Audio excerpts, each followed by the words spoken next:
जात पात की करो विदाई, हम सब हिंदू, हम सब हिंदू। जय सिया राम।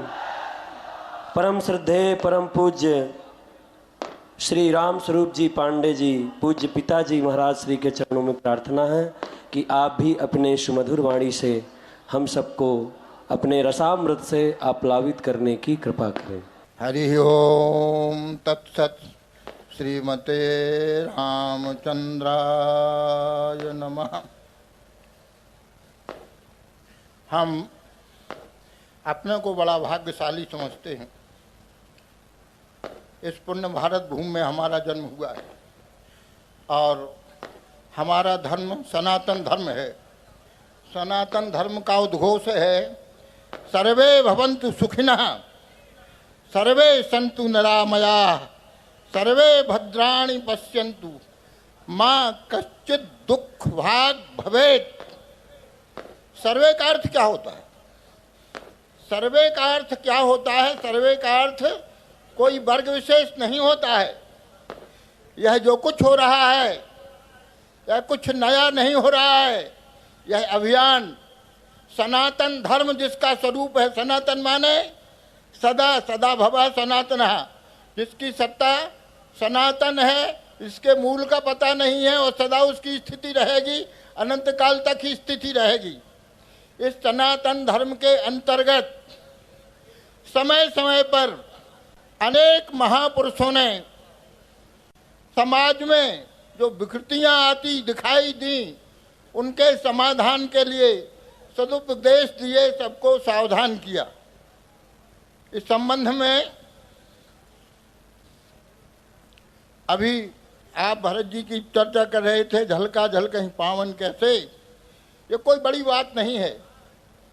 भरत जी के पैर में भी तो ऐसे ही झलका झलक रहे थे। भरत जी ने भी तो निषाद राज को हृदय से लगाया। क्यों लगाया? भरत जी ने नहीं लगाया। जो जास छाए छू लिए सींचा, उन वशिष्ठ जी ने भी हृदय से लगाया। क्यों लगाया? राम जी के नाते से। अनेक उदाहरण दिए जा सकते हैं। भरत जी का चरित्र देख लीजिए। राम जी के चरित्र में भक्तमाल में वर्णन आया है।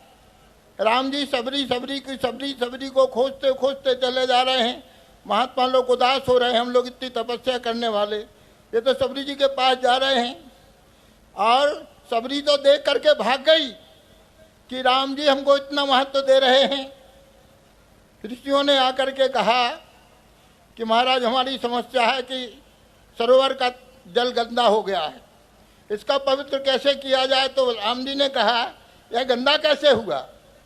तो उन्होंने बताया कि सबरी के स्पर्श से हमने इसलिए गंदा हो गया। बोले नहीं, ऐसा नहीं हुआ।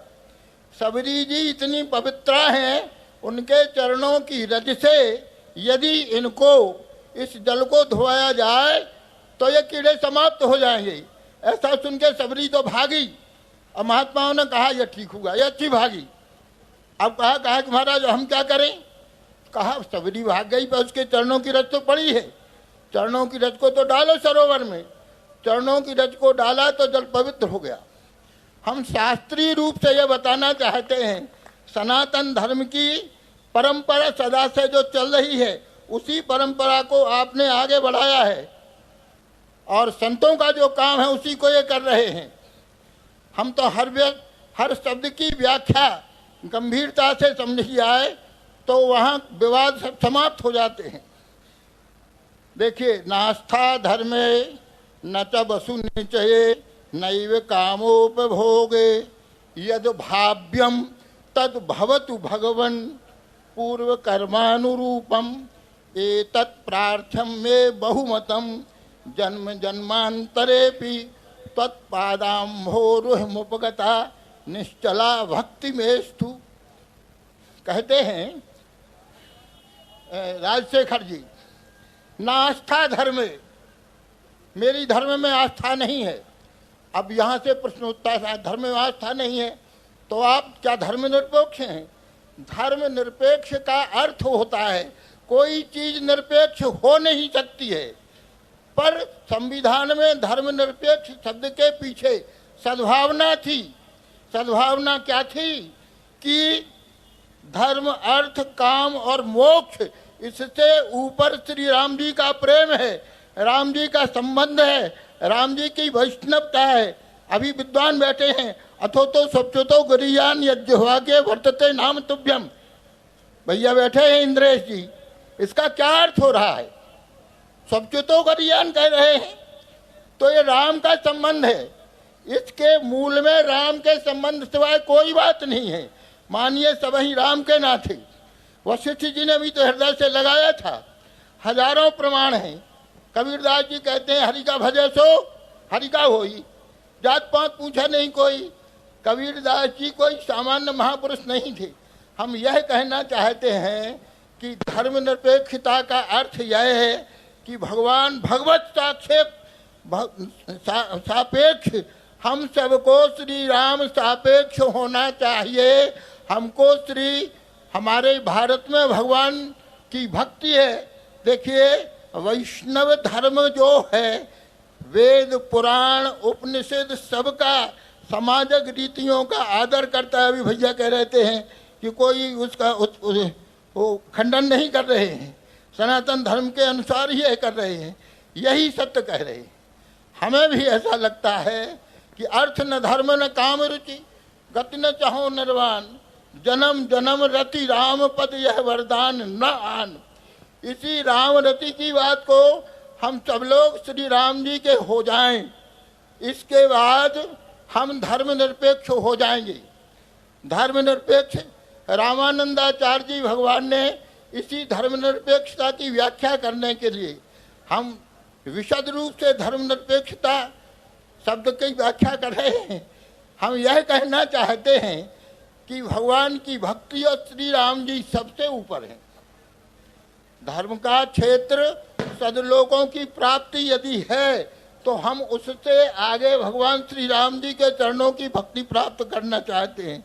यही सनातन धर्म का मूल है और यही शास्त्र सम्मत भैया जिस मार्ग को चल रहे हैं, हमको ऐसा लगता है कि हजारों वर्षों से मुगल काल में, अंग्रेजों की काल में जिस भूल के कारण हम लोगों की दुर्गति हुई, पीड़ित हुए, उस व्यथा को आपके हृदय में हनुमान जी ने प्रकट किया है। उस भूल को ही सुधारने के लिए, जिस भूल को सुधारने के लिए जगत गुरु श्री रामानंदाचार्य जी प्रकट हुए, श्री रामानुजाचार्य जी प्रकट हुए, धनुर्दास को उन्होंने हृदय से लगाया और कबीरदास जी आदि सभी प्रकट हुए।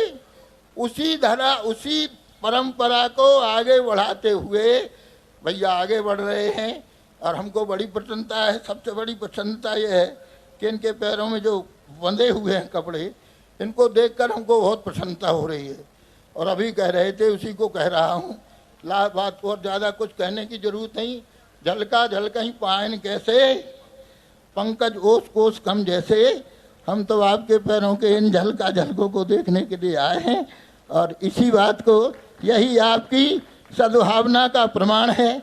भगवान बिना त्याग के कुछ नहीं होता है, इससे भी आगे करना है। ये तो पैरों के छाले हैं, इससे आगे भी अपना हिंदू मात्र के संगठित करने के लिए, उनके भविष्य, उज्जवल भविष्य के लिए हम सबको इससे आगे बढ़ करके बहुत कुछ करना है। ये तो झलका झलके जैसी बात है। हम लोगों के मस्तक में इस प्रकार से यह यात्रा एक ऐतिहासिक यात्रा है और एक परंपरा। हम सारे महात्माओं को, ये सारे महात्मा क्यों आए हुए हैं? अभी भैया बार बार कहते हैं कि अभी 27 साल के हैं तो बालक हैं, और 27 साल के बालक, अभी बालक शब्द का अर्थ जो है संस्कृत में है वो ना समझ होता है, पर ये सबसे समझदार दिखाई दिए। हनुमान जी महाराज ने इन्हों कहा तो आज ये सबसे सीनियर हैं। इतने महापुरुष जो हैं, इतने बड़े महापुरुष कहते हैं हम इनके चरणों में प्रणाम करते हैं। ये पागल नहीं है, न दिमाग खराब है। ये राम नाम की महिमा को समझ रहे हैं, जिस महिमा को वशिष्ठ जी ने समझ करके और जहाँ छाए छुई लिए छे तो छाती से लगाया, इसी बात को ये कह रहे हैं। अधिक कहने का हमने दृश्यता की, इसके लिए क्षमा प्रार्थी हूँ, क्योंकि हम तो बिना ब्रेक की साइकिल हैं, टीचर रहे हैं, रात दिन यही कहने सुनने का अभ्यास है अब ठाकुर जी करेंगे, हम इस पर नियंत्रण करेंगे, ज़्यादा बोलने की आदत को कम कर लेंगे। जय श्री राम।